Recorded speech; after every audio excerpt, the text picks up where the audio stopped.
Tennessee Tech head coach Bobby Wilder, the team coming off a 66-20 win against Western Illinois to move to 5-0 on the season. This week at Charleston Southern, Saturday afternoon. Coach, just some general thoughts on your team and its win, and we'll go to some questions. Very excited to get this win, get to 2-0 in the conference, Kyle. 5-0 overall, move up in the national rankings as high as number 7 in the coaches poll, which this is the first time in the history of Tennessee Tech football. I've been playing football for 104 years here, so to have that is pretty special for everybody involved with the university. Give credit to Joe Davis, Western Illinois. That's tough travel. We know that because we had that same tough travel last year. This was a competitive football game until about 7 minutes to go in the second quarter, and then we outscored them from that point 42-3. The rest of the way throughout the game, the offense was exceptional. They challenged us. They played a lot of man coverage, forced it into a throw game, and Keikoa Vesperis responded. He was the conference player of the week, accounted for 430 yards of offense, played really well. Noah Robinson, wide receiver, this is his second consecutive good football game for us. Scored 3 touchdowns. Defensively, we had a couple breakdowns in this game, coverage-wise, in the back end that we need to get fixed. Overall, another exceptional performance on defense. We're one of the top defenses in the nation right now, especially in making havoc plays, which are sacks, TFLs, interceptions, fumble recoveries. Special teams, Dom LeBlanc was really good. Spencer Ashby had a 50-yard punt inside the 1. So overall, excited with this performance. Still a lot to work on the Tennessee Tech side to be the team that we want to be. Uh, Earlier, Charleston Southern's coach, he talked about your punting, that you haven't had to punt a lot this year, and now watching it. So talk about like how you work on some things like that your offense has been so good that how you get your punter to keep doing the things like you just mentioned. Yeah, we've had a really good problem, if you will, in that we have kicked off more this year than we did the entirety of last year. We're averaging 9 kickoffs per game right now, which is a lot. If you do the math on that, Kyle, that's a 60-yard sprint times 9. That's 630 yards of sprints for the starters on the kickoff team. We've Dom LeBlanc is double everybody else in the league in terms of extra points. So we're doing a lot of that. We're doing a lot of point after touchdown and a lot of kickoff. We're doing a lot of punt return right now. So there's really 3 phases. We're getting a lot of work in 3 phases that we're not: kickoff return, punting the ball, and then PAT field goal block. So we spend a lot of time on those areas in practice. I'll take that problem all day, every day, and twice on Sunday. You had another pick six. Talk about that again. Just another right place, making the right play at the right time.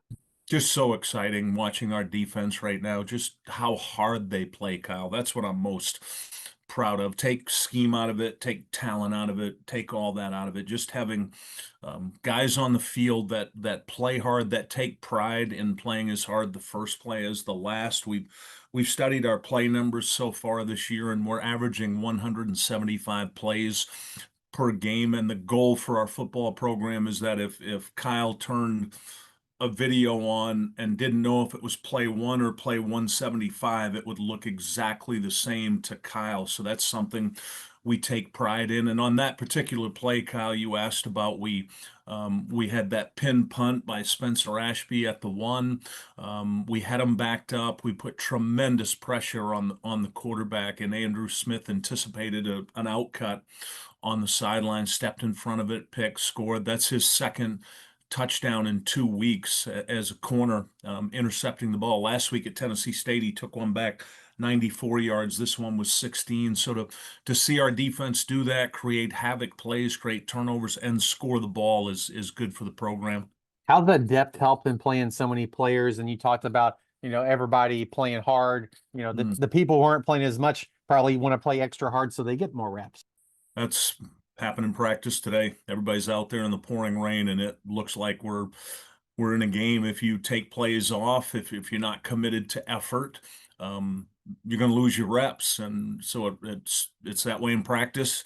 Everybody competes every snap in practice, whether it's special teams, defense, or offense. We have a very mature team, Kyle. We have 40 one-year guys on this team. I've been doing this 34 years. I've never been a part of a team that this veteran. And when you have veteran players, you can talk to them in a veteran manner, and they understand the concept of 12 games. They understand the concept of the more guys that can play, the better for our health as a team. For example, Tim Koutras and Logan Weedman, two of our captains, two of our best players, played 740 snaps last year. So they averaged 64 snaps per game, and we didn't have depth. We were only playing about 50 guys last year, and those guys played hurt the entire year. Well, now they're both on pace to play 3 less games over a 12-game span this year, and they're healthier. It's better for our entire team. And to your initial point, it creates a lot of competition within the team.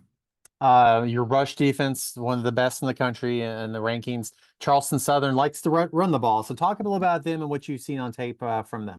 Yeah, I'm excited to make this trip, play this game. This is challenging trip. 4 of our next 6 games are on the road, so we're going to learn a lot about our mental toughness, our ability to travel, our ability to go into another stadium. And I like Gabe a lot. His team, they compete, they play hard. Last year they had us beat at our place. It was 28-23 game, and one of their guys dropped a post for a touchdown, and they should have beat us last year. And Gabe had 6 of those games last year where they were one-score football games. I mean, Charleston Southern had some difficult finishes last year to their games. And then you look at them this year, as I said to our football team, that typical of a lot of the OVC teams, they got to go play 2 money games to start. They get hurt, they get beat up, then they get healthy. And look at them now. Their last 2 home games, Kyle, they played Lindenwood, who we're tied with for first in the league. Lindenwood, Eastern Illinois, all 2-0, and they're beating Lindenwood 21-0 at home. It looks like it's a blowout. And then Lindenwood comes back, veteran quarterback, beats them 35-28, and then they beat South Carolina State at home 31-24, who's the only team to beat us here in Cookeville in 2 years. South Carolina State, they beat us here last year. So the point I made to our football team, you got to throw out the money games. You got to do that with every team in our league, and then just look at who they played and look how good they play at home. So a lot of respect for Gabe, his team. They play hard. They've got really good scheme in all 3 phases as we're studying them and breaking them down. They play good football. So this is going to be a major challenge for our program. And they're coming off a last second loss. So when you suffer a loss like that, like, is the goal to try to get over it, right? Because you don't want it to become 2 losses. But how do you, a team that might, or maybe they're hungry. So how do you kind of, help your team prepare for that, a team that's hungry for a win? Yeah, that's a great question, Kyle. You try to get that bad taste out of your mouth as soon as you can. And what was so impressive in that game, Kyle, is, Gardner Webb's a good football team. They've got a good quarterback. They turned him over. They were forcing fumbles. They play really hard. And what impressed me the most about Charleston Southern, and this is indicative of who they've been both years I've seen them, is they just never give up. They kept falling behind and coming back, falling behind, coming back, and they tie the game late, and then they lose on a 48-yard field goal. So to your question, you got to get that out as fast as you can, get your corrections, move on to the next opponent, and then I would expect from Charleston Southern they'll play every play of the game hard and compete the entire game. Well, Coach, appreciate your time as always. Best of luck on Saturday, and then we'll talk to you again next week. You got it. Thank you, Kyle.